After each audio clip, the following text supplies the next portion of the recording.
incwadi engangiyifunde ebusheni bami yayithi inhliziyo iyayazi indlela. Njengamanje inhliziyo kaKwenzo ifuna uSibongile, kodwa ke ushada uNomalanga.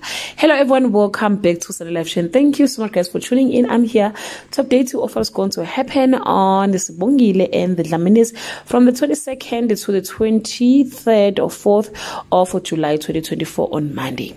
Nomalanga talks Kwenzo out of going to Home Affairs to be married. Sis Mavis packs his suitcase after a hectic night of partying with youngsters, but more bad news threaten her dreams on Tuesday.